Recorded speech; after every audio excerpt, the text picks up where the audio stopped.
हिमानी का कमरा नरम हल्की रोशनी से भरपूर था। सोफे पर 2 कप चाय रखे थे जिससे हल्की हल्की भाप उठ रही थी। हिमानी की कजन माला आई थी। वह थोड़ी हिमानी से दूर इलाके में रहती थी जहाँ हिमानी की सहेली पायल रहती थी। हिमानी के सहेली पायल की कुछ दिन पहले ही मृत्यु हो गई थी। अब दोनों कजनें हिमानी और माला एक दूसरे के पास बैठकर बातों में मगन थी। जब माला ने हल्की सी सांस भरकर अपनी उलझन जुबान पर लाई, यार हिमानी, शादी में सिर्फ 1 महीना रह गया है और मेरी जान निकली जा रही है। ये सोच सोच कर कि मेरी शादी की पहली रात को क्या होगा, सब कुछ कैसे मैनेज करूंगी, कोई टिप दे दो ना। सुना है बड़ी तकलीफ होती है। मेरी सोच सोच कर जान निकली जा रही है। उस दिन मम्मी भी बातों बातों में बोल रही थी, एक लड़की को बहुत कुछ बर्दाश्त करना पड़ता है। भाई मैं दर्द वगैरह बर्दाश्त नहीं करूंगी, कह देती हूँ। हिमानी जोर से हंसी, जैसे उसकी बेचैनी एक मासूम सी उलझन हो। वह बोली, मैं तुम्हें क्या टिप दूँ, ना मेरी शादी हुई है ना मंगनी, मुझे क्या पता इन बातों का। हाँ, तुम्हें मेरी मम्मी अच्छी टिप दे देंगी। जाकर एक बार उनसे पूछो तो वह अच्छी तरह बताएंगी शादी के रात लड़की को किन किन मुसीबतों का सामना करना पड़ता है। माला ने आंखें निकालकर उसे घूरा, फिर शरारत से बोली, हाँ हाँ, तुम तो चाहती हो शादी से पहले ही मेरे हाथ पांव टूट जाए और मैं घर पर बैठ जाऊं, है ना। हिमानी खिलखिलाकर हंसती। वैसे मैडम, ये जो आपने बात कही है ना, आपकी शादी हुई है ना मंगनी, इन सब से तुम बिल्कुल अलग हो। मैंने महसूस किया है तुम किसी से मोहब्बत तो करती हो ना। कम से कम उसी बारे में ही कुछ बता दो कि मैं अपने पति से कैसे मोहब्बत करूं, किस तरह अपने ख्यालों से इस डर को निकालूं। हिमानी का चेहरा एक पल को बिल्कुल डर में हुआ। हंसी आते आते चेहरे से सिमट गई। नजरें चुराकर बोली, क्या मतलब, मैं किससे मोहब्बत करती हूँ। उसका शब्द साफ लड़खड़ा गया था। नज़र सामने रखे चाय के मग पर जमा चुकी थी। चेहरे पर एक चोर सा रंग बिखरा हुआ था। माला ने अपनी कोहनी उसके कंधे पर टिकाई और मुस्कुराते हुए बोली, अरे रहने दो, सब पता है मुझे कैसे तुम मेरी सहेली के भाई को पसंद करती हो। बस उसकी मम्मी से डरती हो। डरो मत, मैं खुद बात करूंगी तुम्हारे लिए। ये बताओ, वो मेरी बात मान जाएंगे। और कई हद तक मुझे ऐसा लगता है कि लव भैया भी आपकी मोहब्बत में गिरफ्तार हैं। क्या पता मामला ही बन जाए। वैसे आंटी से मैंने तुम्हारे बारे में बात की, कितना अच्छा होगा, तुम मेरी सहेली की भाभी बन जाओगी। वह जानबूझकर उसे छेड़ रही थी जबकि वह अब लाल पड़ चुकी थी। हिमानी ने धीरे से सर हिलाया। एक उदास सी मुस्कुराहट होठों पर उभरी, जैसे कोई दिल की इच्छा उसके दिल में चुपचाप सांस ले रही हो। ये सब सपने जैसी बातें हैं माला, मुझे नहीं लगता कि मेरी मोहब्बत मुझे मिल पाएगी। हमारी सहेली का भाई तो मेरी तरफ देखता तक नहीं। ऐसा लगता है जैसे मैं उसके लिए बस एक आम सी लड़की हूँ, बल्कि उससे भी गई गुजरी। उसकी आवाज़ में थोड़ी उदासपन दिखाई दिया था, आंखों में चमक जो हमेशा मौजूद होती थी, जो कुछ मध्यम सी हो गई। माला कुछ पल चुप रही। शायद वह हिमानी की उस खामोश इच्छा को समझ रही थी या फिर अपनी शादी के डर को थोड़ी देर के लिए भूल चुकी थी। फिर अचानक बोली, अच्छा अब छोड़ दो इन बातों को, मुझे ये बताओ मैं क्या करूं। दिल अजीब सा घबरा रहा है यार। ये लड़के बहुत तेज होते हैं, उन्हें शादी की रात का सब पता होता है, बल्कि उससे आगे का भी सब मालूम होता है। एक हम ही होती हैं जो बेवकूफ़ी में रह जाती हैं। मेरी कोई मैच्योर दोस्त होती तो मुझे सब बता देती। अब पता नहीं क्या होगा। डर के मारे मेरी जान निकल रही है। हिमानी ने अपनी चाय उठाई, एक घूंट लिया, फिर मुस्कुराकर बोली, बस तुम चुप रहना, जो कुछ करना होगा मयूर जीजू खुद कर लेंगे। तुम चुपचाप से बैठ जाना, सब कुछ मैनेज हो जाएगा। ज़्यादा सोचो मत। मोहब्बत निछावर करना वैसे भी लड़कों का ही काम होता है। अगर इस काम में भी हम आनाकानी करें तो ये तो नाइंसाफ़ी होगी ना। शादी की पहली रात तुम्हारे दूल्हे के नाम। माला हंसी थी, पहले हल्की सी, फिर जोर जोर से हंसने लगी। क्या मतलब, मैं बस पत्थर की मूरत बनकर बैठ जाऊंगी। तुम्हारी भी बातें निराली है। अब इंसान हूँ, रिस्पॉन्स तो करूंगी ना। मेरी बात का मतलब समझ रही हो ना। वह दहकते गालों के साथ बोली थी। हिमानी भी हंसने लगी। दोनों की हंसी कमरे में गूंजने लगी, जैसे पल भर को सब डर और उलझने थोड़ी देर के लिए पीछे रह गई हो और सिर्फ मोहब्बत ही मोहब्बत हो। अगर वह मासूम जानती ही नहीं थी, हर मुस्कुराता हुआ चेहरा और हंसकर बात कर लेना सच्चाई नहीं होती। रात की स्याही चारों तरफ फैल चुकी थी। कमरे की खिड़की से हल्की सी चांदनी अंदर नजर आ रही थी। रोशनी इतनी धीमी थी, सिर्फ बिस्तर के पास रखे लैंप की लौ काफ़ी महसूस हो रही थी।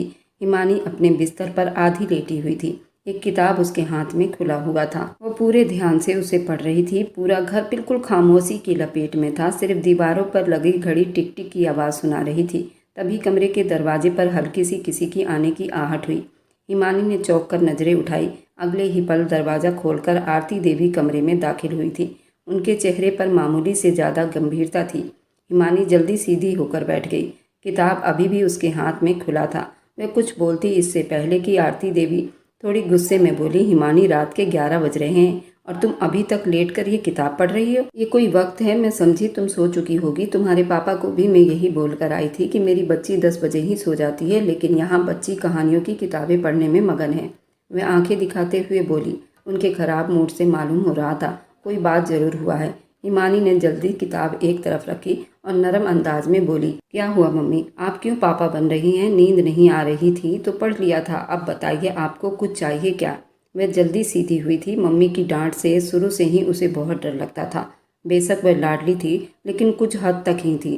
जो आरती देवी ने अपने घर में रूल रखा था, जिसकी पाबंदी उसके पति और बेटी दोनों पर लागू थी।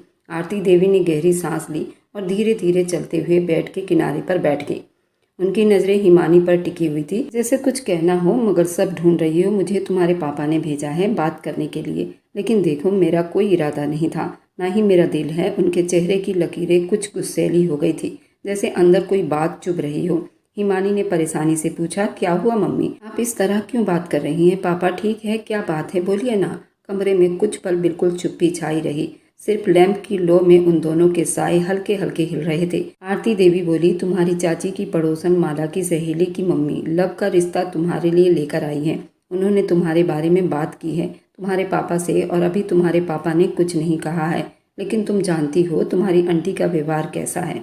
तुम्हारी चाची मुझे बता रही थी, उनके रिश्तेदारों से उनकी कभी नहीं बनती। वे अपनी नंदों को कुछ नहीं समझती। एक नंद तो उनकी मेरी सहेली है और वे थोड़ी लालची टाइप की है। पति उनका कुछ काम नहीं करता। बेटा के बारे में मुझे ज़्यादा जानकारी नहीं है। कुछ महीने पहले ही उनकी बेटी की मृत्यु हुई है। वह थोड़ी झगड़ालू टाइप की औरत है। उस घर में उसी की चलती है। मुझे पता है उनके बारे में। उनकी नंद बता रही थी, एक बार उन्होंने अपनी नंद से बहुत झगड़ा किया था। बेचारी को पानी तक नहीं पूछा। खूब बातें की थी। मैं क्या बताऊं, मेरा तो दिल ही बैठा जा रहा है। अगर तुम्हारी शादी उस परिवार में की तो वह तुम्हारा खून निचोड़ देगी। ये सोचकर ही मेरी जान सूख रही है, और तुम्हारे पापा के असर से साफ झलक रहा है। मुझे तो लगता है तेरे पापा इस बात को स्वीकार कर लेंगे। यही चीज मेरा सुकून खराब कर चुके हैं। हिमानी के चेहरे पर जैसे एक झमका सा हुआ था। वह एक पल के लिए बिल्कुल सुन रह गई थी। अंदर कुछ ऐसा हलचल मच गया था। शब्द उसके लबों पर आने से पहले ही दिल में शोर मचाने लगे थे। सच में इतनी जल्दी मेरी प्रार्थना सुन ली गई है, जैसे वे दिल ही दिल में बेआवाज प्रार्थना कर रही हो। मोहब्बत इतनी आसानी से भी मिल सकती है। वह दंग रह गई थी और फटी फटी निगाहों से अपनी माँ को देखने लगी थी।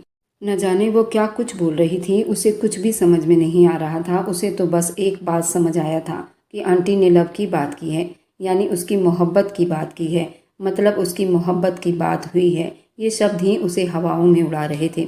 उसने एक गहरी सांस ली और बहुत नॉर्मल शब्दों में बोली, मम्मी आंटी से क्या लेना देना, हमें तो लव को देखना चाहिए। वह तो बहुत अच्छा लड़का है, वो मिलनसार है और बहुत हैंडसम भी है। माला उसको बहुत अच्छे से जानती भी है। उनके परिवार की परवाह मत करो, अपनी फैमिली के बारे में सोचता है। मुझे लव में तो कोई बुराई नज़र नहीं आती। आरती देवी ने एक पल के लिए हिमानी को बड़ी गौर से देखा, जैसे किसी अनदेखी जज्बों को पढ़ना चाहती हूँ। फिर बोली, तुम पसंद करती हो उसे? उनका शब्द पल भर के लिए थोड़ा सा लड़खड़ाया था। आंखों में डर हिचकोले मार रहे थे। हिमानी ने जल्दी नजरें चुरा ली, सर को नामे हिलाया और धीरे से बोली, नहीं मैं पसंद नहीं करती। मैं सिर्फ एक बात कह रही हूँ, आपको और पापा को जो अच्छा लगे वो कर लीजिए। मेरी तरफ से कोई ऐतराज नहीं, क्योंकि मैं आपकी खुशियों में खुश हूँ और जल्दी ही बात संभाल ली थी। हाल डर से उसकी हथेली भीग चुकी थी। आरती देवी कुछ पल चुप से उसकी तरफ देखती रही। अच्छा ठीक है, फिर खड़ी हो गई। उन्होंने एक नज़र अपनी बेटी पर डाली और बोली, अब सोने की कोशिश करो, बहुत रात हो रही है। अब मैं तुम्हारे कमरे की लाइट जली हुई ना देखूं। कुछ जिंदगी के रूल होते हैं जिसको फॉलो करना बहुत ज़रूरी होता है, समझी? ये कहते ही वो बाहर की तरफ बढ़ गई थी। दरवाज़ा बंद होते ही हिमानी के चेहरे पर एक ऐसी हल्की सी मुस्कुराहट फैल गई, जैसे किसी छुपी हुई खुशी ने दिल के अंदर चिराग जला दिया हो। अपने तकिए पर सर रखकर धीरे से मुस्कुराई और दिल ही दिल में भगवान का धन्यवाद किया। जो शब्द उसने जुबान से नहीं कहे, सिर्फ दिल की धड़कनों से कहे थे, वो बेहद खुश थी। आखिरकार बचपन की मोहब्बत उसे मिलने जा रही थी। उसे मालूम था अगर पापा ने अभी कुछ नहीं कहा तो शायद बाद में मान जाए। उसे तो सिर्फ अभी खुशियां मनानी थी। बात से बेखबर थी कि खुशियां इतनी आसानी से कभी अपनी किस्मत में शामिल नहीं होती। जोड़े आसमान पर बनते हैं, हम इंसान कुछ नहीं कर सकते। सिवाय चुप रहने के, और यही चुप रहना उसके सुकून को खराब करने वाली थी। आज हवाओं में बहुत अलग तरह का शुरूर था। दमकते धूप की रोशनी पूरे हॉल को एक अलग ही असर दे रही थी। बरखा देवी सोफे पर आराम से बड़े सुकून भरे अंदाज में बैठी थी। इधर माला अपने आंगन में सामने सोफे पर कुछ झुकी हुई सी बैठी कुछ बात कर रही थी। शायद अपनी मम्मी से बात कर रही थी। उनके बीच हल्की फुल्की बातचीत हो रही थी। आवाज़ धीमी थी। इधर लव के घर में अचानक आंगन के बाहर दरवाजे से कदमों की आवाज़ सुनाई दी और लव अंदर दाखिल हुआ। चेहरा तपा हुआ था, आंखों में गुस्सा दिखाई दे रहा था उसके। बरखा देवी अपनी बड़ी बेटी के साथ बैठे कुछ बातें कर रही थी। दोनों ने एक साथ नज़र उठाकर देखा। आप किसके परमिशन से मेरा रिश्ता आंटी के घर लेकर गई थी? ना ही कोई नमस्ते, ना ही कोई दूसरी बात। सीधा वो भड़क उठा था। लव अपने कदम रोके 2 कदम आगे बढ़ते बोला। आवाज़ बहुत तेज़ थी मगर बड़े काबू में थी। मैंने आपसे कब कहा था मुझे माला से शादी करनी है? बेशक वो खूबसूरत है, पढ़ रही है, लेकिन इसका मतलब ये तो नहीं है आप किसी से भी मेरा रिश्ता जोड़ देंगी। ये मेरी ज़िंदगी है मम्मी, आप उसको इस तरह इस्तेमाल नहीं कर सकती। मैं आपको किसी कीमत पर भी उस चीज़ की परमिशन नहीं दूंगा। आगे जाकर बहुत समस्याएं होती हैं। अगर पति पत्नी के बीच संबंध अच्छे ना हुए तो आने वाली नस्ल भी बर्बाद हो जाती है। बरखा देवी धीरे से खड़ी हुई। उनका चेहरा बिल्कुल सुन्न था, लेकिन नज़रों में एक माँ वाली फीलिंग मौजूद थी। तुम्हारी ज़िंदगी ज़रूर है, लेकिन ये ज़िंदगी मैंने तुम्हें दी है, वे हक से बोली थी। लव गुस्से से मुस्कुराया था। पैदा करके एहसान जताएंगी आप? क्या हो गया है आपको? बात क्यों नहीं समझ रही आप? वह लड़की मेरे काबिल नहीं। मैं एक अलग तरह का इंसान हूँ जिसे ज़िंदगी अपनी मर्जी से जीनी होती है, और वह एक ऐसी लड़की है जिसकी ज़िंदगी को उसके माँ बाप ने कंट्रोल करके रखा हुआ है। इस बार वह बोला नहीं, बड़ी ज़ोर से चिल्लाया था। इधर माला का घर बिल्कुल उनके सामने था। उसकी आवाज़ माला बहुत अच्छी तरह से सुन चुकी थी। माहौल की गंभीरता को कम करने के लिए जल्दी उनके घर में आ पहुंची। बोली, लव भैया बैठिए, क्या हो गया आपको? इस तरह गुस्सा करना एक बेवकूफ़ी की बात है। आप बैठकर तसल्ली से बात कर सकते हैं, इसमें कोई बुराई नहीं। अगर आप उसकी बुराइयों को छोड़कर अच्छाई को सोचोगे वह लड़की भी आपको समझ आ जाएगी, लेकिन आप उस पर ध्यान देना ही नहीं चाहते। बरखा देवी ने लव का हाथ थामा और उसे नरमी से सोफे पर बिठाया। बैठ जाओ, थोड़ा दिमाग से बात करो। जज्बात में बहक कर कुछ भी कह देना ठीक नहीं। बेवजह तुम गुस्सा करके अपना खून भी जला रहे हो और मेरी ज़िंदगी भी खराब कर रहे हो। तुम अच्छी तरह जानते हो मैं कभी भी कोई काम बिना फ़ायदे के नहीं करती। तुम मेरे इकलौते बेटे हो। तुम अच्छी तरह जानते हो मेरे लिए तुम्हारे जज्बात हमेशा से क्या मायने रखते हैं। लव बेदिली से बैठ गया, मगर चेहरे पर अभी भी नाराज़गी थी। उसे मालूम था उसकी माँ उसे बहुत प्यार करती है, लेकिन अभी ये बात उसे बिल्कुल भी हजम नहीं हो रही थी कि उसकी शादी एक ऐसी लड़की से हो रही है जिसमें आत्मविश्वास नाम की कोई चीज़ मौजूद नहीं। बरखा देवी ने अपना अंदाज़ा थोड़ा नरम रखते हुए माला की तरफ देखा, फिर लव की तरफ मुंह करके बोली, माला बता रही थी कि वह तुम्हें बहुत पसंद करती है, बल्कि बहुत ज़्यादा तुमसे मोहब्बत भी करती है। और तुम खुद सोचो, हिमानी के पापा का कितना बड़ा कारोबार फैला हुआ है, कितनी दुकानें हैं जिसका किराया आता है, इतना बड़ा घर है। अगर समधन समधी ना रहे तो वह सब किसका होगा? वह तुम्हारा ही होगा ना। और जहाँ तक मुझे मालूम है उसमें कई चीज़ें हिमानी के नाम पर ही हैं। लव चुप से सब कुछ सुनता रहा। वह बातें जो उसने सोची ही नहीं वह सब उसके सामने रखते जा रही थी। बरखा देवी की बात चालू थी, और थोड़ा दिमाग से सोचो लव, ये जज्बात का नहीं भविष्य का सवाल है।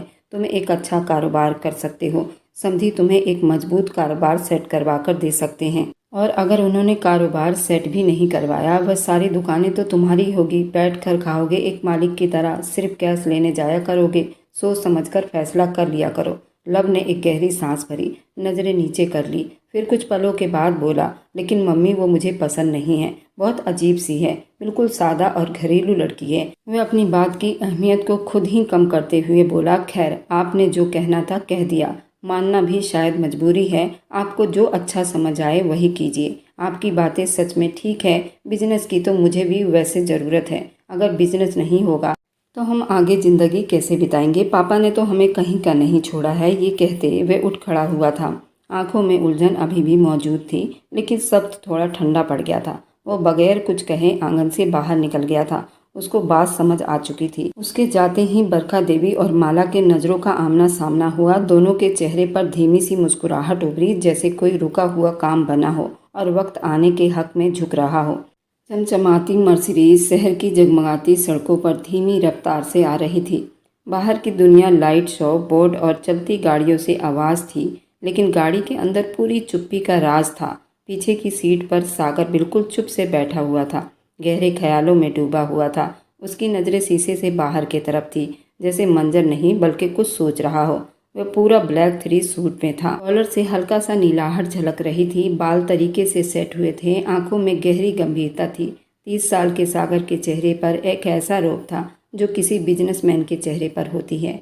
कुछ पल बाद अचानक उसका मोबाइल फ़ोन बजने लगा। चौंका नहीं, बस एक नज़र स्क्रीन पर डाली जहां कुंदन शर्मा का नाम लिखा आ रहा था। अगले ही पल उसने कॉल रिसीव कर ली और मोबाइल कान से लगा लिया। अगर इस जगह कोई और आदमी होता, कभी भी फ़ोन रिसीव न करता। ये उसके काम का वक्त और इस वक्त वह किसी भी तरह की आनाकानी नहीं चाहता था। दूसरी तरफ से कुंदन शर्मा की आवाज़ सुनाई दी, थोड़ी घबराई मगर पूरी एक्शन में। आप कहाँ हो? ऊपर से ऑर्डर आई है कि आप फिलहाल घर पर रहेंगे। आपकी जान को खतरा है, लेकिन मुझे खबर मिली है आप कहीं जा रहे हैं। ये बर्दाश्त करने वाली बात नहीं। अगर आप इसी तरह लापरवाही दिखाएंगे, माफ़ी चाहते हैं, आपके साथ सख्त एक्शन भी लिया जाएगा। सागर ने गर्दन थोड़ी सी दाएं मोड़ी और चुप से एक गहरी सांस लेकर बोला, ये मेरी समस्या है कुंदन शर्मा। मैं अपनी सुरक्षा खुद करना जानता हूँ। सिर्फ तुम इतना बताओ, मिशन क्या है? कुंदन शर्मा की आवाज़ फिक्रमंदी में दिखाई दे रही थी। सर, मिशन होते रहेंगे। अगर आपको कुछ हो गया तो हम ऊपर क्या जवाब देंगे? आप जानते हैं इस इलाके में आपकी क्या हैसियत है। जो अपने दिमाग में लेकर आप काम करते हैं, यहाँ किसी के पास वैसा दिमाग नहीं। आप क्यों इतने जज्बाती हो रहे हैं? सागर के चेहरे पर हल्की सी मुस्कुराहट उभरी, मगर आंखों में जुनून बाकी थी। मुझे मेरा बिजनेस भी देखना होता है कुंदन साहब, मैं ऑफिस ही जा रहा हूँ। तुम टेंशन मत लो, मेरी गाड़ी का गोली कुछ नहीं बिगाड़ सकती। सिक्योरिटी मेरी जगह है। तुम भी थोड़ा दिमाग इस्तेमाल करो और हालात संभाल लो। फालतू के धमकियों और बातों से थोड़ा दूर रहा करो। मुझे ये अंदाज़ा सख्त पसंद है। और कुंदन की आवाज़ अब थोड़ी गंभीरता और सख्त हो गई थी। सर, ये कोई आम मिशन नहीं है। अगर आप चाहते हैं हम कामयाब हो, आपकी सुरक्षा ज़रूरी है। अगर आपको कुछ हो गया, ये मिशन, ये टीम, ये सब कुछ बिखर जाएगी। आप जानते हैं एक लीड की अहमियत क्या होती है। आप हमारे लिए सिर्फ एक अफसर नहीं, एक सिस्टम की रीढ़ की हड्डी है। सागर ने थोड़ी सी बात की और बात खत्म करते हुए फ़ोन काट दिया। उसके चेहरे पर अब कोई असर नहीं था। वह पूरा गंभीरता से अपने काम और अपने ड्राइविंग में बिजी हो गया। वह वापस आ चुका था। गाड़ी के अंदर फिर वही चुप्पी छाई हुई थी, मगर अब वह पहले से ज़्यादा बोझल थी। सामने का आईना उसकी आंखों का साया दिखा रहा था। उसने सर झटका था और नज़रें वापस बाहर के मंजर पर मोड़ लिया था। इस इलाके को ज्वाइन करके वो वापस आने लगा था, जिसने धीरे धीरे उसकी आज़ादी उससे छीन ली थी। सुबह की हल्की रोशनी खिड़की के पर्दे से छन छन कर खाने की मेज पर पड़ रही थी। किचन से ताज़ा पराठे और सरसों की साग की खुशबू आ रही थी। टेबल पर चाय की केतली रखी थी, बर्तन तरीके से रखे गए थे, हर चीज़ मामूली के हिसाब से थी, सिवा हवा में छाई गंभीरता। इधर हिमानी कॉलेज के लिए निकल रही थी। बाल खुले थे, चेहरे पर नमी और ताजगी लिए नाश्ते की मेज पर पहुंची थी कि उसने अपने पिता राम गोपाल साहब को फ़ोन पर गुस्से से बात करते सुना और अगले पल वो बेचैन सी हो गई थी। राम गोपाल कुर्सी पर बैठे फ़ोन कान से लगाए बोल रहे थे। आवाज़ दबंग और सख्त था। अगर मैं रिश्ते से मना कर रहा हूँ बरखा देवी, तो इसमें क्या बुराई है? वो मेरी बेटी है, मैं उसे अच्छी तरह जानता हूँ। तुम्हारे घर में वो सरवाइव नहीं कर पाएगी। तुम बहुत अच्छी हो, तुम्हारा परिवार भी अच्छा है, लेकिन रिश्तेदारी करके मैं तुमसे अपना दोस्ती वाला रिश्ता ख़राब नहीं करना चाहता। बहन जी, ये रिश्ता ना हो तो ज़्यादा ठीक होगा। ये शब्द जैसे हिमानी के सीने में भाला बनकर उतरा था। वह रुक गई थी, कदमों की आवाज़ दब गई थी, चेहरे पर परेशानी फैल गई थी, नज़रें बाप पर जम गई थी जो उसके सबसे बड़े रक्षक थे। वे आज उसकी उम्मीद के महल को गिरा रहे थे। राम गोपाल अभी बोल ही रहे थे, अच्छा ठीक है, अब फ़ोन रखूं, बाकी बातें आमने सामने कर लेंगे, मगर दिमाग में बैठा लो, ये रिश्ता जोड़कर अपनी दोस्ती वाला रिश्ता ख़राब नहीं करना चाहता। ये कहते ही उन्होंने फ़ोन मेज पर रख दिया। हिमानी की सांस जैसे अटक गई हूँ। आंखों के सामने अंधेरा छाने लगा। कुछ पल वहीं बिल्कुल सुन खड़ी रह गई, जैसे जमीन ने पांव पकड़ ली हो। चेहरे की रंगत पीली पड़ चुकी थी, दिल जैसे सीने से बाहर आ जाएगा। अभी 1 हफ्ता ही तो हुआ था इस बात को तय हुए, जिसमें उसकी प्रार्थनाएं सुन ली गई थी। वह रिश्ता जिसे वह दिल से चाहती थी, कैसे एक पल में बाप की एक कॉल ने सब कुछ मिट्टी में मिला दिया था। राम गोपाल ने उस पर एक नज़र डाली, जैसे उसकी मौजूदगी को अभी अभी महसूस किया हो। बेटा बैठो, नाश्ता ठंडा हो रहा है। हिमानी ने नजरें चुरा ली। बेदिली से नाश्ता करने लगी। उसे अपनी हालत जुबान पर लाने की हिम्मत नहीं थी। वह धीरे से बोली, जी पापा, और चुप से आकर कुर्सी पर बैठ गई। मरे मरे हाथों से निवाला तोड़कर आधा निवाला खाया, सब कुछ आंखों के सामने होते हुए भी बेरंग सा लग रहा था। उसके कानों में अभी अपने पिता के शब्द गूंज रहे थे, वो मेरी बेटी है, मैं उसे अच्छी तरह जानता हूँ, वह वहाँ सरवाइव नहीं कर पाएगी। नाश्ता वैसा ही जैसे रखा हुआ था, मगर आज उसका स्वाद खत्म हो चुका था, जैसे मेज पर खाने के बजाय सपनों का महल बिखर गया हो। दोपहर का वक्त था, सूरज सर पर था, गर्मी मामूली से कुछ ज्यादा महसूस हो रही थी। सड़कें बेहद सुनसान थी, कहीं कहीं गाड़ियों की हल्की फुल्की रफ्तार आ जा रही थी। हिमानी कॉलेज से वापसी पर अपनी ही धुन में चलती जा रही थी। उसके कदम सुस्त थे, चेहरे की रंगत फीकी थी, आंखों के सामने हल्के साए दिखाई दे रहे थे। कपड़ों से पसीना थोड़ा गीला हो चुका था, कंधे पर बैग रखा हुआ था, लेकिन वह जैसे अपने आसपास से बिल्कुल बेखबर थी। दिमाग में सिर्फ एक ही बात गूंज रही थी, पापा का वो शब्द जो सुबह नाश्ते की मेज पर सुन लिया था। हर कदम उसके साथ उसका दिल और भारी होता जा रहा था। उसी पल अचानक एक अनजानी सी आहट ने उसका ध्यान बटाया। कोई अनजान आदमी, किसी की नज़र उस पर महसूस हुई। उसने बेकाबू होकर गर्दन मोड़ा। सामने एक बड़ा चमचमाता हुआ ब्लैक कलर की बुलेट मोटरसाइकिल रेस्टोरेंट के पास खड़ा था। गाड़ी के साथ ही एक हैंडसम सा आदमी मोबाइल पर बात कर रहा था। 3 पीस सूट में, आंखों पर सनग्लासेस, चेहरा पूरा भरोसा और मंजर कुछ पल को जैसे रुक सा गया था। लेकिन फिर अचानक हिमानी की नज़र सड़क के उस पार गई। एक आदमी संभलते कदमों के साथ बंदूक हाथ में थामे उस हैंडसम से आदमी के तरफ निशाना लगा चुका था। हिमानी का दिल जैसे हलक में आ गया हो। वो पल भर को बिल्कुल सुन्न हो गई, फिर आंखें फाड़ कर उस मंजर को समझने की कोशिश की। बगैर कुछ समझे जोर से उसने बैग नीचे फेंका और तेजी से उस हैंडसम आदमी की तरफ दौड़ लगा दी। कोई चिल्ला रहा था, सागर नीचे, लेकिन इससे पहले कि हिमानी पूरी ताकत से सागर को धक्का दे चुकी थी। दोनों जमीन पर गिर चुके थे। अगले ही पल हवा में गोलियों की आवाज़ गूंजी। 1 नहीं, 2 नहीं, 4-5 गोलियां। कुछ पल जैसे रुक सा गया हो। हिमानी जमीन पर थी और उसके ऊपर वे आदमी सागर। फिर एकदम से होश में आया, उसे देख रहा था। नज़रों में एक पसंद की चाह जागी थी। एक पल बाद कुछ वक्त का एहसास करते हुए धीरे से बोला, मैडम आंखें खोलो, आप ठीक हैं? हिमानी ने धीरे से आंखें खोली। सामने एक अनजान हैंडसम आदमी का चेहरा देखा था, जिसमें एक अजीब सा सुकून था। वह जल्दी से उठ गई। उसने अपने कपड़े झाड़े और फिर हाथ बढ़ाए बगैर बस नज़रें झुकाकर पीछे हट गया था। हिमानी को थोड़ा शर्मिंदगी ने घेर लिया था। संभल कर खड़ी हुई थी। अभी वह कुछ बोलती, सागर ने धीरे से कहा, मैं सागर हूँ, बहुत बहुत धन्यवाद आपका, आपने मेरी जान बचाई। ये एहसान मैं ज़िंदगी भर याद रखूँगा। हिमानी थोड़ा सा गंभीर हुई और फिर नॉर्मल होकर बोली, अगर इतने बड़े वीआईपी हैं तो कम से कम अपने कार्ड को बताकर रखा करो। आपकी वजह से कोई और भी निशाने पर आ सकता है। इस तरह खुलेआम आपको नहीं घूमना चाहिए। ये कहकर वह तेजी से अपने बैग की तरफ बढ़ी थी। उसे उठाया और पलटकर देखे बिना चल पड़ी। वह पहली ऐसी लड़की थी जिसे सागर को अपने कब्जे में कर लिया था। पीछे सागर चुप खड़ा रह गया था, मगर उसकी आंखों में एक अलग सी चमक आ चुकी थी। एक हैरानी, एक प्यार और कहीं गहराई, एक उदासी। जिंदगी में पहली बार किसी लड़की ने झुककर उसे सल्यूट नहीं किया था, ना इस तरह नजरें झुकाई, बस सिर्फ सच बोली। और सागर को पहली बार कोई अच्छी लगी थी। इधर बरखा देवी का घर आंगन इस वक्त बेहद गुस्से में डूबा हुआ था। दोपहर की धूप खिड़कियों से अंदर आ रही थी, लेकिन अंदर के माहौल पर जैसे साए लहरा रहे थे। इधर माला सोफे पर परेशान बैठी थी। बरखा देवी सामने खड़े होकर गुस्से में आग बगुला हो रही थी।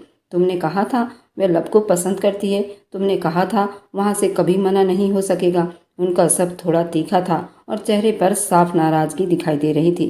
फिर ये क्या तमाशा है? तुम्हारी बात गलत साबित हुई है। तुमने जानबूझकर मुझसे झूठ बोला था। माला अब थोड़ी घबरा सी गई थी। मोबाइल उठाया और जल्दी से हिमानी का नंबर डायल किया। आंटी, मुझे तो खुद भी नहीं समझ में आ रहा, मुझे एक बार बात तो कर लेने दो। बरखा देवी ने हाथ नचाते हुए सोफे पर बैठते गहरी सांस ली। बस अब कुछ मत कहो, जो होना था सो हो गया है। दूसरी तरफ कॉल रिसीव हो चुकी थी। हिमानी की मध्यम सी आवाज़ उभर कर आई थी। हेलो, माला जल्दी से बोली, कहाँ थी तुम? सुबह से फ़ोन कर रही हूँ, तुम तो जैसे गायब हो गई हो। हिमानी का शब्द बुझा हुआ था। घर पर ही थी, अभी कॉलेज से आई हूँ, बोलो क्या हुआ? माला एक पल की देरी किए बिना फिर तनाव भरे शब्दों में बोली, ज़्यादा भोली मत बनो। सब मालूम है मुझे, तुम्हारे पापा ने इस रिश्ते से मना कर दिया है और मैं मान ही नहीं सकती तुम्हें इस बात का पता ना हो। हिमानी कुछ पल चुप रही, फिर धीरे से बोली, हाँ मुझे पता है, लेकिन ये बड़ों के फैसले हैं, मैं क्या कर सकती हूँ। माला का सब तेज हुआ, मगर तुम लब को पसंद करती हो ना? फ़ोन के लाइन पर कुछ पल को बिल्कुल चुप्पी छा गई थी। फिर हिमानी बहुत नरमी और ठहराव से बोली, हाँ पसंद करती हूँ, लेकिन तुम्हारे सहेली के भाई से ज़्यादा मुझ पर मेरे माँ बाप का भी तो हक है। अगर मैं तुम्हारे सहेली के भाई को पसंद करती हूँ तो इसका मतलब ये नहीं कि अपने माँ बाप का कहना न मानूं। उन्होंने जो फैसला किया है उसमें ज़रूर कोई अच्छाई देखी होगी, इसलिए मैं बिल्कुल चुप हूँ।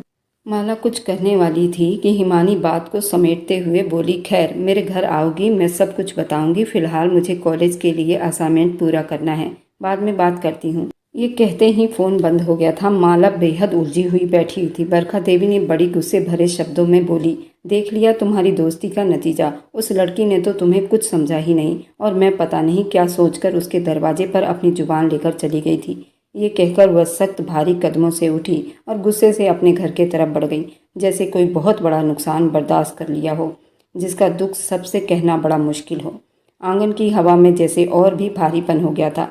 माला चुपचाप बैठी रही। बरखा देवी का दरवाजा जोर से बंद होने की आवाज़ पूरे घर में गूंजी थी। सागर का दफ्तर पूरी चुप्पी में डूबा हुआ था। कमरे की खिड़कियां बंद थी। एयर कंडीशन की हल्की आवाज़ पर मध्यम सी आवाज़ सुनाई दे रही थी। सामने की मेज पर कुछ फाइलें बड़ी सजाकर रखी हुई थी। एक तरफ लैपटॉप बंद हालत में पड़ा था और वह खुद अपनी घनी भौं के नीचे गहरी नज़र किसी ख्याल में डूबे कुर्सी की पीठ से टेक लगाए बैठा हुआ था। चेहरे पर मामूली से ज़्यादा गंभीरता छाई हुई थी। आंखों में थकन के साथ किसी अनकहे सवाल की परछाइयाँ थीं। दरवाजे पर धीरे से किसी की आहट हुई।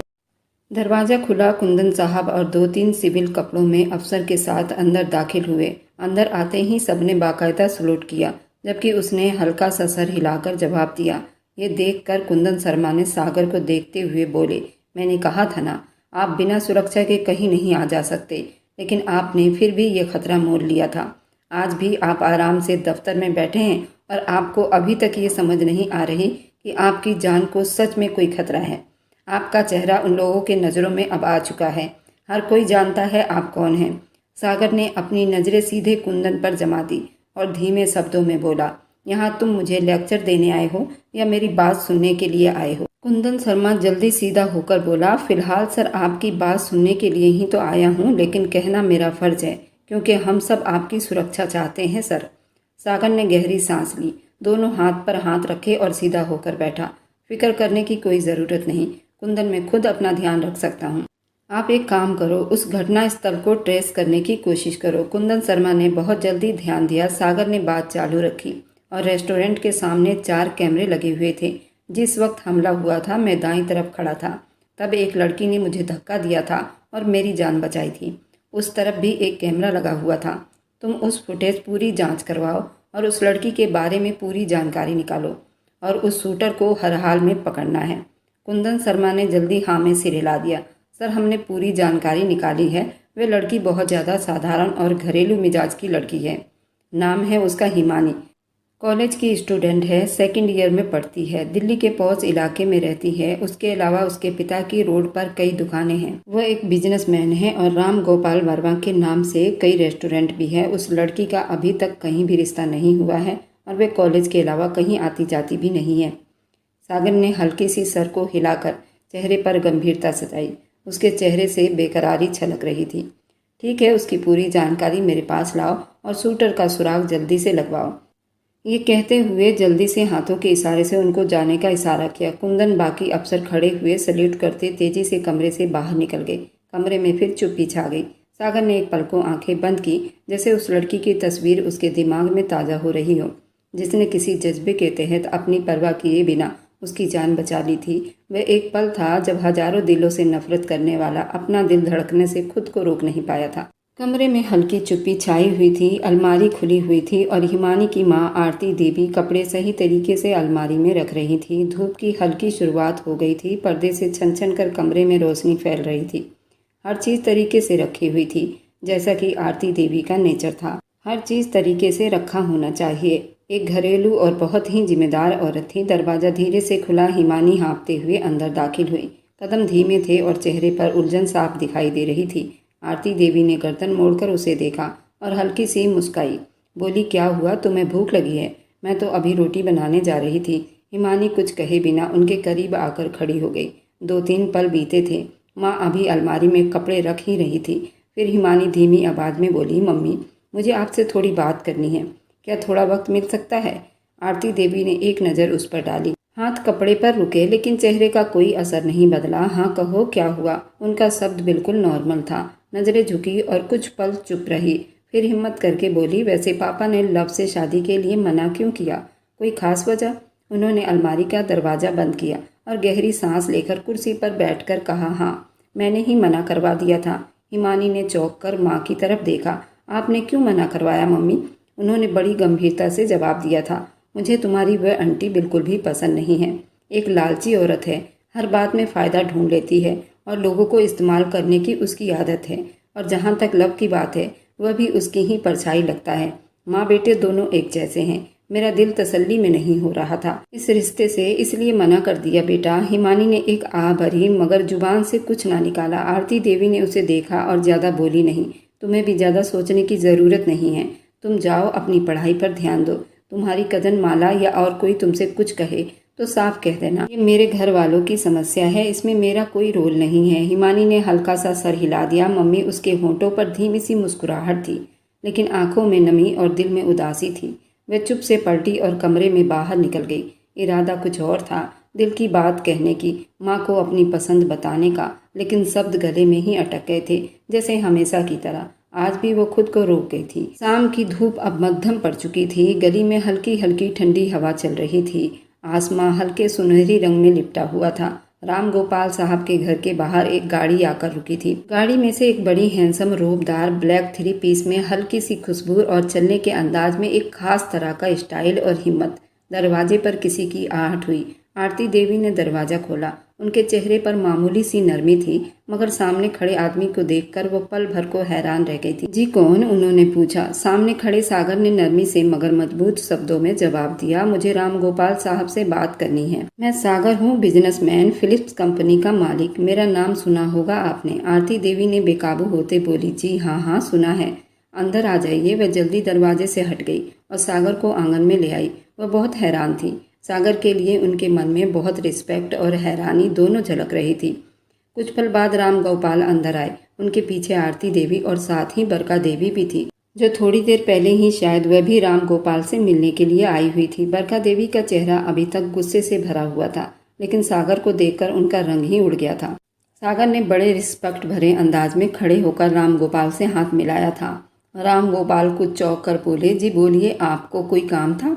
आप मेरे घर? सागर ने एक पल गहरी सांस ली और जिस काम के लिए आया था उस पर ध्यान दिया। उनकी आंखों में देखते हुए बोला, देखिए सर, मैं बात को घुमाऊंगा नहीं, सीधी बात करूंगा। मैं एक मशहूर बिजनेसमैन हूँ, आप शायद जानते भी हैं। राम गोपाल जल्दी बोले, जी जी, आपको कौन नहीं जानता। मैं सच में बहुत हैरान हूँ कि आप मेरे घर आए।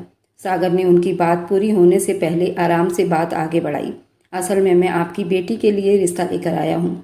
मुझे मालूम है ये सुनकर आप हैरान होंगे और शायद ये भी सोच रहे हो कि मेरी उम्र आपकी बेटी से 9 या 10 साल बड़ी होगी, लेकिन मैं वादा करता हूँ उसे खुश रखूँगा, इज्जत दूंगा और ज़िंदगी का हर सुख आराम दूंगा। आरती देवी ने मुंह खोलकर एक दूसरे की तरफ देखा। हैरानी परेशानी एक साथ उनके चेहरे पर दिखाई देने लगी। राम गोपाल ने नजरें झुकाकर कुछ पल चुप्पी साध ली थी। बरखा देवी का तो मुंह खुला का खुला ही रह गया था, जैसे शब्द ही साथ छोड़ गए हों। राम गोपाल ने एक नज़र अपनी पत्नी पर डाली, फिर बरखा देवी के बदलते असर देखे और फिर दोबारा सागर को देखा, जैसे अब फैसला करना बाकी था। आंगन के हवा में एक बोझल चुप्पी सवार हो गई थी। सागर की बात पूरी होने से पहले बरखा देवी जैसे होश में आई। चेहरे का गुस्सा, शब्दों में कड़वाहट। जल्दी बोली, अभी तो आपने मुझे कहा था हिमानी की शादी नहीं करेंगे क्योंकि वह अभी छोटी है, पढ़ रही है। अब आप इन्हें भी मना करें अभी के अभी और निकालिए इस आदमी को यहाँ से। सागर ने जल्दी आंखें छोटी करके उन्हें देखा। चुपती शब्द में बोला, एक्सक्यूज मी, तुम्हारा दिमाग ठीक है? आप क्या बोल रही हैं? अब राम गोपाल कुर्सी से थोड़ा आगे झुके और नापसंदी से बोल उठे, तमीज से बात करो, वो मेरी दोस्त की पत्नी है। सागर ने गहरी सांस लेकर खुद पर काबू रखा, फिर ठंडे शब्दों में बोला, मैं तमीज से ही बात कर रहा हूँ सर, लेकिन ये औरत उल्टी सीधी बातें कर रही है। मैं आपसे बात कर रहा हूँ और आपकी बेटी मुझे पसंद है, उसके लिए रिश्ता लेकर आया हूँ। ये औरत बीच में क्यों बोल रही है? आरती देवी ने नरमी से बात को संभालने की कोशिश की। अरे बेटा, ये आंटी है मेरी बेटी की, आप फिक्र ना करें, हम आपसे खुद बात करेंगे। मगर राम गोपाल ने हाथ उठाकर आरती देवी को चुप रहने का इशारा किया। एक सेकेंड, आपने मेरे घर आए मेहमान से जिस शब्दों में बात की है वह बर्दाश्त के लायक नहीं है। अगर आप मेरे पास रिश्ता लेने आए हैं तो इसका मतलब है कि आप मेरे पूरे परिवार से, मेरे दोस्त यार से रिश्ता मांग रहे हैं। उनके शब्दों में अब थोड़ी सी कड़वाहट शामिल हो गई थी। नहीं देनी मुझे अपनी बेटी, चली जाइए आप यहाँ से, आपको बिल्कुल भी तमीज़ नहीं है बात करने की। सागर ने आंखों में हैरानी और गुस्से का मिला जुला असर लिए राम गोपाल को देखा। क्या हो गया आपको सर? मैंने कोई बदतमीजी नहीं की है, मैं सिर्फ इतना कहना चाह रहा हूँ। वह बात पूरी करता इससे पहले बरका देवी फिर से बीच में बोल पड़ी थी। समझ नहीं आ रहा तुम्हें, जाओ यहाँ से जल्दी। सागर ने तीखी और तेज शब्दों में उनकी तरफ देखा। चुप रहिए आप, मैं आपसे बात नहीं कर रहा। उसका अंदाजा सख्त गुस्से में था। बात तो पूरी होने से पहले ही राम गोपाल उठकर खड़े हो गए। आंखों में नाराजगी थी। जाओ यहाँ से, नहीं देनी मुझे अपनी बेटी आपको। अब तुम मेरे घर में खड़े होकर मेरे ही घर आए मेहमान और बेटी को इस तरह से ट्रीट करोगे? तुम्हें क्या लगता है तुम जैसे आदमी को अपनी बेटी दूंगा? सागर कुछ पल उन सब को देखता रहा, गहरी सांस ली और फिर ठंडे शब्दों में बोला, गलती कर रहे हैं आप राम गोपाल जी। ये औरत आपको डस लेगी और जिस तरीके से आपने मेरी आवभगत की है उसका हर्जाना आपको जरूर भुगतना पड़ेगा। राम गोपाल ने हाथ के इशारे से दरवाजे की तरफ इशारा किया। आप जाओ यहाँ से जल्दी। सागर ने एक नज़र पूरी उस जगह पर डाली, कोई भी शब्द कहे बिना पलटा और लंबे कदमों से दरवाजे की तरफ बढ़ गया। पीछे आंगन में बिल्कुल चुप्पी का तूफान छा चुका था। प्रिंसिपल ऑफिस के हवा हमेशा की तरह चुप और बिल्कुल सन्नाटे में था। सोफे पर टांग रखे काले कपड़ों में सागर बड़े तसल्ली भरे अंदाज में बैठा था। उसकी नज़रें सामने मौजूद फाइल पर थी, मगर चेहरे पर एक गहरी गंभीरता छाई हुई थी। दरवाजे पर हल्की सी किसी की आने की आहट हुई। प्रिंसिपल मैडम ने सर उठाया। अंदर आ जाइए, दरवाज़ा खुला है। हिमानी अंदर दाखिल हुई। वह क्रीम कलर के सूट पहने, बैग कंधे से लटकाए हुए, वह नपे तुले कदमों से चलती हुई प्रिंसिपल के चेयर तक पहुंची थी। गुड मॉर्निंग मैडम, आपने बुलाया? प्रिंसिपल ने बगैर किसी असर से हल्का सा सर हिलाया, सामने सोफे की तरफ इशारा किया। मैंने नहीं, सर ने बुलाया है आपको, आपसे बात करनी है उन्हें। हिमानी ने गर्दन मोड़कर देखा तो उस पर बैठे सागर को देखकर वे एक पल को बिल्कुल सुन रह गई। चेहरे पर हैरानी का साया था, मगर खुद पर काबू पाते हुए वह पलटी। सागर गंभीर शब्दों में बोला, बैठिए मैडम जी, मुझे आपसे कुछ बात करनी है। वह उलझी हुई नजरों से बोली, जी सर कहिए, मैं सुन रही हूँ, लेकिन ये प्रिंसिपल ऑफिस है, यहाँ स्टूडेंट को बैठने की परमिशन नहीं होती। सागर ने नजरें उसकी तरफ मोड़ ली, सुकून से जवाब दिया, आप स्टूडेंट के साथ साथ अब कुछ और भी हैं, बैठ जाइए। हिमानी ने एक नज़र प्रिंसिपल को देखा, जो अब बिल्कुल चुप से फाइल में बिजी थी। वह झिझकते हुए बैठी। सागर ने सीधा उसके आंखों में देखकर कहा, कल रात में आपके पापा से मिला था। कल बहुत बेइज्जती के साथ उन्होंने मुझे अपने घर से निकाल दिया था, सिर्फ इसलिए कि आपकी आंटी को मेरी बात नापसंद हुई थी। हिमानी का चेहरा बहुत ज़्यादा डरा हुआ था। लेकिन मैं सीधी बात करता हूँ हिमानी, मैं आपसे शादी करना चाहता हूँ। जब बात पूरी करता उससे पहले कि हिमानी हड़बड़ाकर खड़ी हुई। अगर पापा ने मना कर दिया है तो फिर मेरी तरफ से भी मना है, ये कहकर वह जाने को मुड़ी, लेकिन सागर ने झिझकते हुए उसकी कलाई को थाम ली। बैठो, मेरी बात अभी खत्म नहीं हुई है। बिना परमिशन तुम यहाँ से जा नहीं सकती। हिमानी ने घबराकर उसे देखा। आंखों में उलझन, डर, हैरानी एक साथ सिमटाए थे। सागर नरम मगर मजबूत शब्दों में बोला, तुम्हारे पापा की पूरी जानकारी मेरे पास है। वे कभी तुम्हारी शादी नहीं करने देंगे। उसमें फैसला लेने की हिम्मत नहीं। उनके हर फैसले में कोई न कोई रुकावट होती है। वह गहरी सांस लेकर बोला, इसलिए ठीक होगा शादी करके खुद उन्हें बताओ। मैं अभी इसी वक्त तुमसे शादी करने को तैयार हूँ। सागर ने नज़रें नीचे करके इतनी बड़ी बात बोल दी थी। खुद से की हुई पसंद की चीज़ में कभी नहीं छोड़ता। तुम मेरी पसंद हो। अब भी उसे फटी फटी नज़रों से वह देख रही थी। पल भर के लिए वह जैसे बिल्कुल सुन्न हो चुकी थी। सागर अभी और ज़्यादा कुछ कहने ही वाला था कि वह अचानक हिमानी डरकर बोली, दिमाग ठीक है आपका? क्या बकवास कर रहे हैं? सागर के चेहरे पर एक पल को हैरानी उभरी, लेकिन उसी पल उसने पीछे रखी गन उसके सर पर तान दी। वह बिल्कुल साधारण सी लड़की थी, जल्दी से डरकर पीछे हट गई। वह कांपते शब्दों में बोली, मैडम जी। वह घबराकर प्रिंसिपल की तरफ मुड़ी, ये कौन है बताइए मुझे। प्रिंसिपल मैडम ने सर उठाया। उनके चेहरे पर अजीब सा डर सवार था। हम माफ़ी चाहते हैं, लेकिन यह आपका और उनका पर्सनल मामला है, हमें इसमें पढ़ने की कोई ज़रूरत नहीं। ये सुनकर हिमानी का रंग बिल्कुल फीका पड़ गया था। वह डर की निगाहों से सागर को देखने लगी, जिसका अंदाजा अब पूरा उसे डराने के लिए ही बैठा था। बैठ जाओ, नरमी से मगर दबाव से बोला, बात पूरी होने दो। मैं पागल नहीं हूँ, मारूंगा नहीं तुम्हें, लेकिन अगर तुमने कोई भी गलत कदम उठाने की हिम्मत की तो मैं अभी ख़त्म कर दूंगा तुम्हें। सागर साहब, आपको अंदाजा भी है आपकी बात कितनी अजीब है। वे कांपते शब्दों में बोली, पापा ने मना कर दिया तो अब क्या रह गया है। इसका मतलब ये तो नहीं कि आप मुझे मजबूर करें। मैं मजबूर नहीं कर रहा। वे बात काट कर गंभीरता से बोला, तुम्हें एक हकीकत से मिलवा रहा हूँ। तुम्हारा बाप कभी तुम्हारी शादी अपनी मर्जी से नहीं करेगा, न तुम्हारी आंटी ऐसा होने देगी। तुम इसी तरह उनके फैसले पर लटकी रह जाओगी और तुम्हारे पिता तुम्हारी शादी जबरदस्ती कहीं और तय कर देंगे। मैं तुम्हें अपनी पत्नी बनाना चाहता हूँ, इज्जत से। ना कोई दबाव है, ना जबरदस्ती। हाँ, मेरी मोहब्बत जरूर हो, क्योंकि जिस चीज़ को मैं अपनी समझ लूँ उसे इतनी आसानी से नहीं छोड़ूंगा। अगर चाहती हो कि मैं तुम्हारे पिता के मार्केट को आग लगाकर ना जलाऊं तो अभी के अभी हाँ बोलो। बंदूक उसके कनपटी पर रखी हुई थी। उसने भीगी आंखों से उस जालिम इंसान को देखा था, फिर रोते हुए सर झुका गई थी। प्रिंसिपल ऑफिस में ही उसकी शादी तय करवा दी थी। वह ना चाहते हुए भी उस दरिंदे के हाथ लग चुकी थी। उस वक्त वह सागर उसे एक दरिंदा ही लग रहा था, जिसकी जिंदगी बचाकर उसने अपने ही पैरों पर कुल्हाड़ी मार ली थी और अपनी जिंदगी की सबसे बड़ी गलती कर बैठी थी। वह इसलिए सीधा राम गोपाल के घर गया था। दरवाजे पर जैसे ही आहट हुई, आरती देवी ने किचन से आकर दरवाजा खोला। सामने हिमानी को देखकर एक पल को हैरान रह गई। माथे पर सिंदूर, गले में जयमाला। अरे बेटा, इस वक्त तुम कॉलेज में थी ना? ये क्या पहन रखा है और माथे पर ये क्या लगा रखा है? हिमानी का चेहरा आंसुओं से भीगा हुआ था। वह एकदम माँ के गले लग गई। मम्मी सिर्फ इतना ही कह पाई थी, बाकी सब सिसकियों में छुप कर रह गया था। आरती देवी परेशानी से उसे थामे खड़ी रह गई। क्या हुआ बेटी, कोई परेशानी हुई है?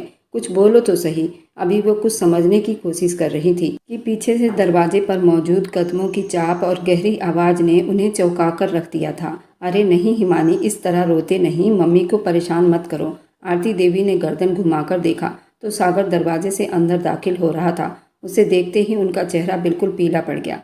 हिमानी जल्दी से पीछे हुई, अपनी माँ के पीछे जाकर छुपी। ये क्या हो रहा है? आरती देवी की आवाज़ कांप रही थी। तभी अंदर से राम गोपाल तेज कदमों से बाहर आए। ये क्या समस्या है? तुम यहाँ क्यों आए हो?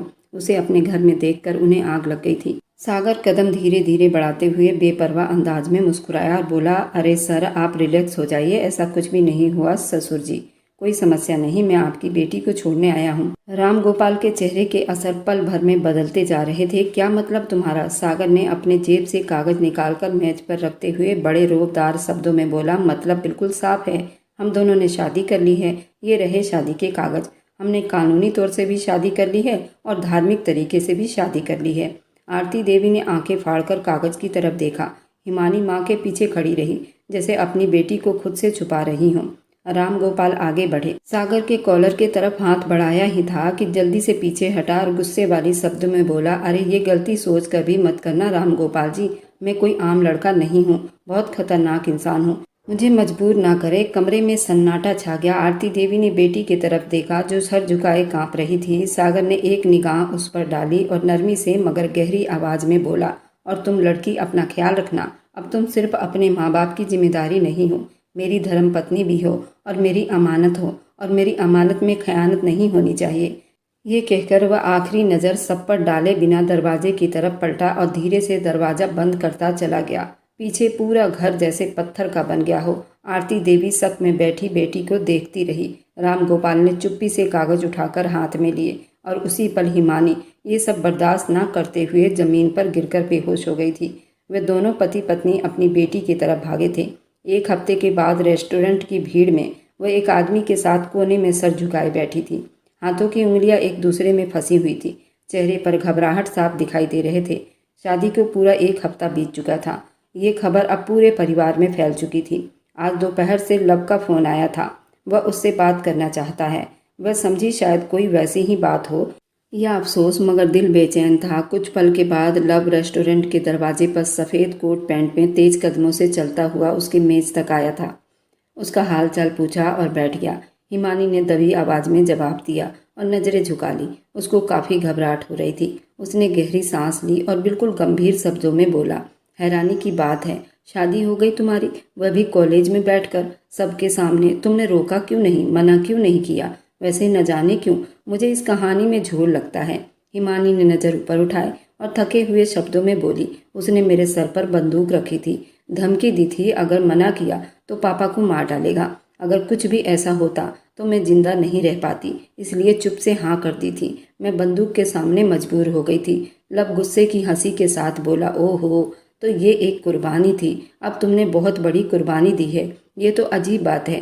हिमानी घबरा गई, कुछ कहने वाली थी कि लब ने उसका हाथ थाम लिया। वह चौंक कर पीछे हुई, लेकिन उसने बात चालू रखी। जानती हो, मैंने तुम्हें यहाँ क्यों बुलाया है? तुम्हें ये समझाने के लिए कि तुमने बहुत बड़ी गलती की है, लेकिन अभी भी वक्त है, एक रास्ता है। हिमानी ने चुपके से उसकी तरफ देखा। तुम मेरे साथ संबंध बना लो, हम सबको बता देंगे कि तुम प्रेग्नेंट हो गई हो। फिर तुम सागर से डिवोर्स ले लोगी और मुझसे शादी करोगी। मेरी माँ की भी यही इच्छा पूरी हो जाएगी। तुम्हें भी तुम्हारी मोहब्बत मिल जाएगी जो तुमने कभी चाही थी। हिमानी का चेहरा गुस्से में बदल गया था। लब, आप क्या कह रहे हैं? ऐसी बातें करके आप मेरी नज़रों में और भी गिर गए हैं। मैं आपसे मोहब्बत करती थी, लेकिन इसका मतलब ये बिल्कुल भी नहीं है कि मैं अपना इज्जत दांव पर लगा दूं। वो बड़ी हैरान होकर बोली थी। वह साधारण लड़की जरूर थी, लेकिन बेवकूफ़ नहीं थी। लब कुछ और बोलने ही वाला था कि हिमानी की आंखों में नमी साफ नजर आ रही थी। मुझे शर्म आती है आपको अपनी मोहब्बत कहते हुए। जो आदमी ऐसी बातें सोच सकता है वो मोहब्बत के काबिल नहीं हो सकता। लव थोड़ा जल गया था। क्या गलत है इसमें? मैं तुम्हें हासिल करना चाहता हूँ, तुम भी चाहती हो, तो क्या बुराई है? तभी एक कुर्सी की चीखने की आवाज़ सुनाई दी और सागर चुपके से उनके साथ वाली कुर्सी खींचकर बैठ गया। हिमानी और लब दोनों जैसे बिल्कुल सुन्न हो गए थे। पल भर के लिए हवा में घबराहट फैल गई थी।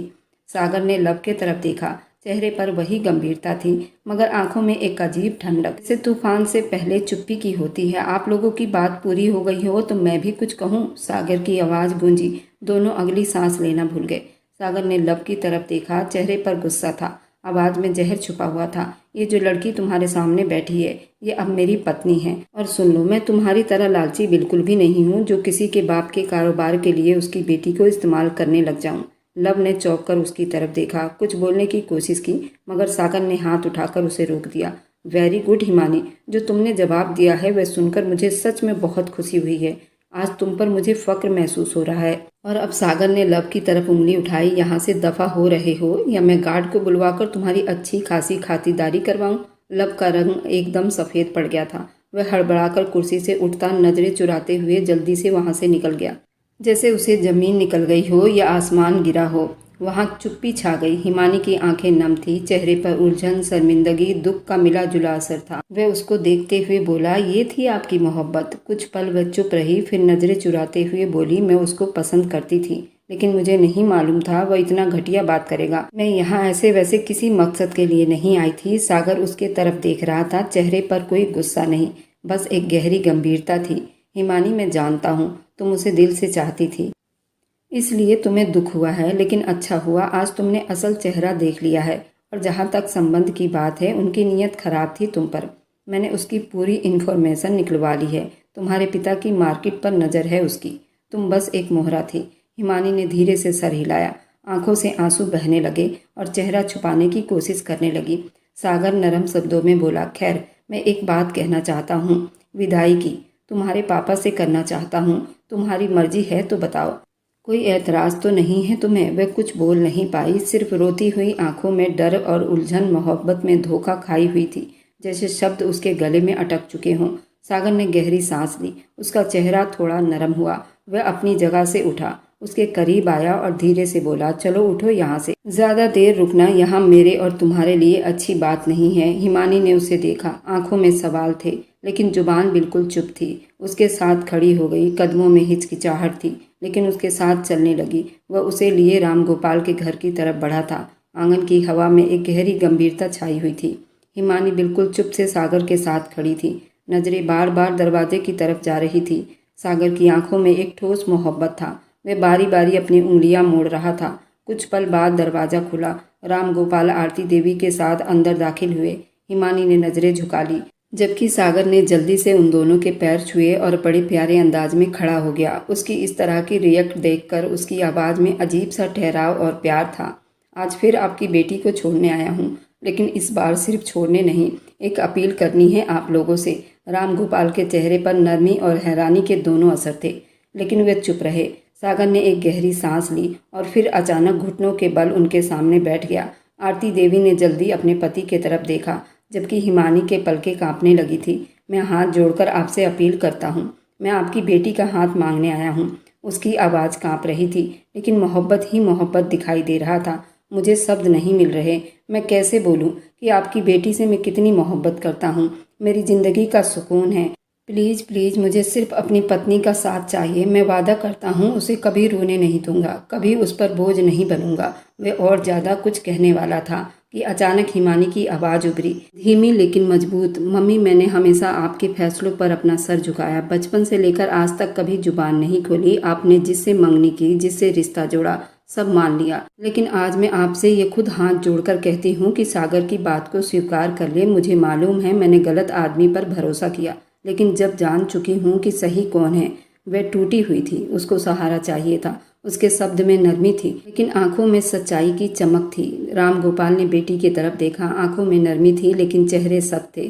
फिर धीरे से सागर की तरफ ध्यान दिए और गहरी आवाज में बोले, मेरी बेटी की आंखों में अगर एक भी आंसू आया तो मैं तुम्हें कभी नहीं छोड़ूंगा। उसे तकलीफ दी तो मैं तुम्हें खुद से भी छीन लूंगा। सागर जल्दी खड़ा हुआ, आंखों में खुशी के आंसू चमकने लगे। अब बस मुझ पर भरोसा रखो। सर, आपने जो खजाना मेरे हवाले किया है वो मेरी ज़िंदगी है, और मेरी ज़िंदगी की सबसे बड़ी अमानत है। आरती देवी ने आगे बढ़कर बेटी को गले से लगा लिया। राम गोपाल ने सागर के कंधे पर हाथ रखकर हल्की सी मुस्कुराहट दी। अपनी बेटी के सामने माँ बाप हमेशा हार जाते हैं, और धीरे से बोले।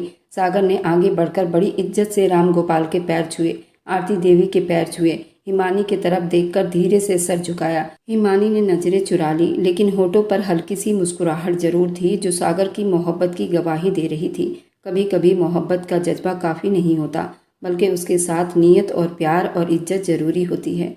और जब एक लड़की गलत इंसान को छोड़कर सही आदमी का चुनाव करती है तो उसकी दुनिया ही रंगीन हो जाती है। आज उसकी कजन माला और हिमानी दोनों एक साथ विदाई थी, और बड़ी ही धूमधाम से शादी रखी गई थी, और दोनों विदा होकर अपने अपने ससुराल पहुंच गई थी। सागर अपनी पत्नी को पाकर न जाने कितना खुश था। हिमानी घूंघट गिराए उसके सेज पर बैठी हुई थी। हिमानी को विश्वास ही नहीं हो रहा था, ये घर है या कोई महल। जब धीरे धीरे सागर चलते हुए हिमानी तक पहुंचा, हिमानी के मन में बहुत घबराहट हो रही थी। उस दिन की माला की बात उसे बहुत जोरों से याद आ रही थी। आज उसकी सुहागरात थी, और उस सर्दी के मौसम में भी उसे पसीने आ रहे थे। सागर आते ही उसके सर से दुपट्टे को बड़ी प्यार से दूर हटाया, और फिर बड़ी प्यार से उसके चेहरे को ऊपर उठाया। ऐसा लग रहा था वह किसी फूल को छू रहा है। हिमानी का डर भी जैसे मिनटों में गायब हुआ था, और सागर के छूने से वो मदहोश होती चली गई। धीरे धीरे हिमानी के होठ पर सागर पहुंच चुका था, फिर गर्दन पर। इसी तरह आगे बढ़ता रहा। वह उसके ब्लाउज को भी अलग कर चुका था, लेकिन हिमानी भी इस प्यार में उसका पूरा साथ दे रही थी। वे दोनों दो जिस्म एक जान हो गए। पूरे कमरे में उसकी आहें और सिसकियां गूंज रही थी। सागर ने उसे बिल्कुल बेकरार कर दिया था। 2 दिन के बाद वे अपने मायके आई थी। माला भी उससे मिलने के लिए आई थी। हिमानी ने उसके सुहागरात के बारे में उससे बात की। उसने कहा, मयूर भी बहुत अच्छा इंसान है। मेरी अभी तक सुहागरात नहीं हुई है, क्योंकि मेरी सुहागरात के दिन ही डेट आ गई थी, और मयूर से मैंने माफ़ी मांग ली थी। मयूर 2 दिन मुझे सिर्फ चूमता रहा और देखता रहा। आज मैं यहाँ आ गई हूँ। अभी थोड़ी देर पहले मयूर का फ़ोन आया था। मैं अभी आपको लेने आ रहा हूँ, पर मैं क्या बताऊँ हिमानी, मुझे बहुत डर लग रहा है। तुम बताओ, तुम्हारे साथ क्या हुआ था? हम तो कब के 2 जिस्म एक जान हो गए हैं। मुझे एक दिन भी सागर ने नहीं छोड़ा। हर रात उसने अपना हक वसूल किया है, और मैंने भी उसका पूरा साथ दिया है। वह बहुत अच्छा इंसान है, और ऐसा कुछ भी डरने की ज़रूरत नहीं, जैसा कि तुम डर रही हो। जब तुम्हें मयूर पसंद है तो उसमें डरने की क्या ज़रूरत है? बस तुम मयूर का साथ देना, वे रात भी बीत जाएगी जब तुम 2 जिस्म एक जान हो जाओगी, और बहुत ही मज़ा आएगा। माला हंसने लगी थी। माला ने एक और बात कही। जो बात सागर ने कही थी वह सच साबित हुई थी। लब तुमसे कोई प्यार नहीं करता था। उसकी तो न जाने कितनी लड़कियों के साथ सेटिंग है। हमारे बारात वाले दिन ही एक लड़की ने उस पर रेप केस किया था, और उस केस में वो मुजरिम साबित हुआ है। अच्छा हुआ जो तुम्हें सागर मिल गया, नहीं तो वो तुम्हारे साथ पूरी जिंदगी चीट करता। भगवान जो भी करता है हमेशा भले के लिए करता है। अगर इंसान अच्छा हो तो भगवान उसके लिए हमेशा अच्छा ही सोचता है। हिमानी ने कहा, माला तुम बिल्कुल सच कहती हो। शायद भगवान ने ये जोड़ी ऊपर से बनाई है, तभी तो मैं अनजाने में सागर तक पहुंच गई। मैं इस बात को पूरे दिल से स्वीकार करती हूँ, ये जोड़ी ऊपर से ही बनते हैं। अगर आज की कहानी आपको अच्छी लगी है तो आगे की और आने वाली सारी दिलचस्प रोमांटिक कहानियों के लिए मेरे चैनल को लाइक और सब्सक्राइब करते जाएं।